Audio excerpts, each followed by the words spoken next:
What's up, guys? Let's talk about posture today. I think posture is a very huge issue, especially around like the physical therapy community. You know, you always see someone trying to work on their posture, exercises to get that back, nice and tall. And let's just kind of talk about it really quick, just your spine in general. So, different variations of your spine.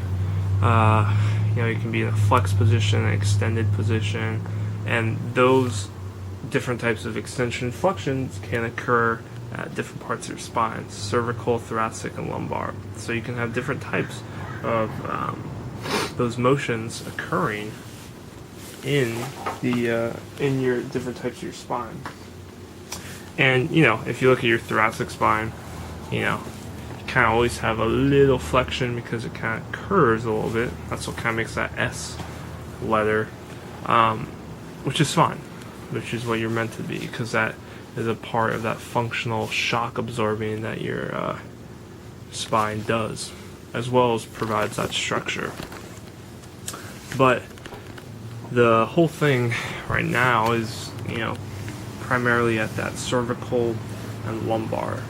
So, for example, your cervical, you don't want to be in a overly flexed position, because when you flex your head forward or have that kind of protruding neck, you're adding a lot more poundage to that cervical spine because your head weighs about 10 pounds.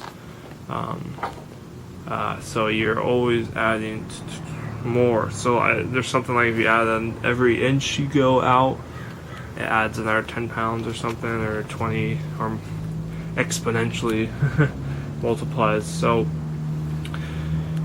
the whole idea of your whole spine is you want a neutral spine. So we get a lot of people who have their head forward and their shoulders round, and so forth. So it really kind of all starts at the head right here.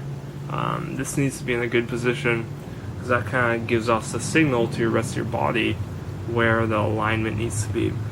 That's why they make mouth guards now and stuff that can help get your jaw in a better position, and that will actually kind of signal your body to, if you need to be back a little more, and so forth. So think cervical spine neutral. You don't want to be bending over too much. You don't want to be looking at your cell phone, flex. I would say an extended position of your cervical spine is rarer. However, it does happen, but majority of America, they're always in a flex position, their cervical spine, because they're looking at their phone, the computer, they're driving with their head forward.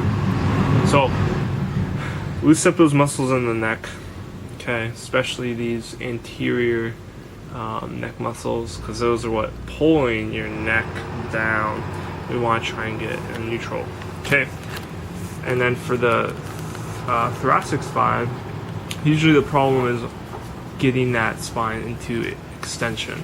So usually a lot of people will have problems getting it to extension. So that's why using that peanut on your upper back will kind of loosen up those muscles around there, loosen up those facet joints, and allow you to kind of get in this, squeeze shoulder blade, a little extended position, because that's this the thoracic spine is in that flexion. So we're trying to get in a little more extension, allow you to get all the other structures in a good alignment. Thoracic, I wouldn't say it's not a big problem, but it's not as big of a problem, I guess. But if we can get that thoracic spine into extension, that's just a good cue of how people can kind of get their shoulders back, relax, and even if you get that thoracic extension, that will allow that cervical spine to kind of give it a cue to where it needs to rest, because you want your ear directly over your shoulder blades, not over, under. You want them pretty much right over them. Okay, so thoracic spine, think trying to get an extension. That's why we use the peanut, trying to reach something behind us, trying to open up that back. Okay.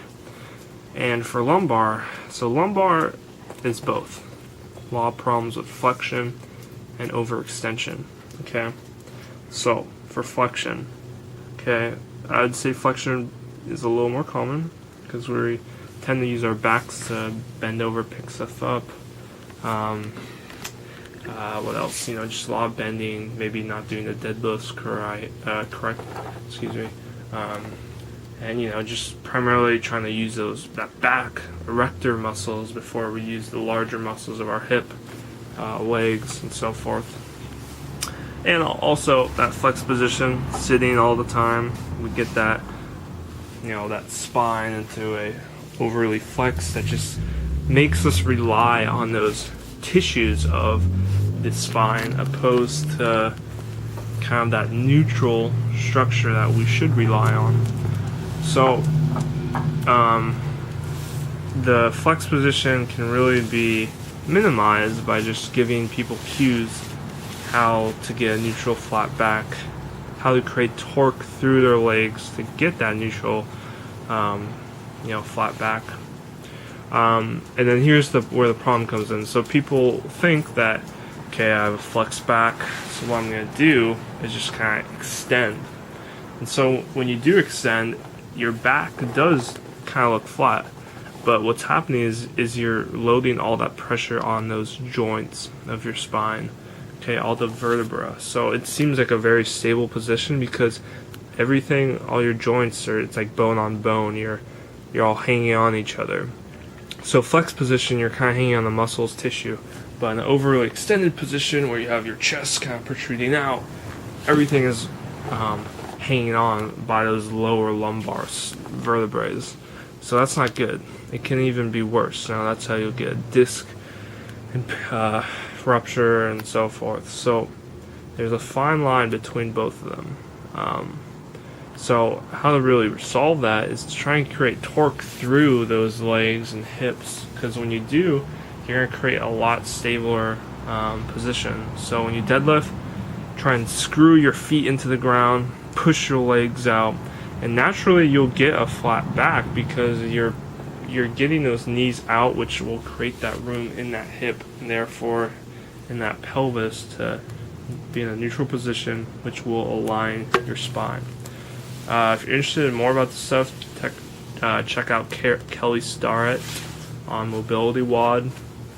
Talks a lot about spinal positioning. I'm still trying to hammer it down myself, trying to be a lot more cautious about where I am and how my back is and what position it's in. So it's kind of complicated stuff in the sense that you really need to take into account a lot of different things and what you're always doing.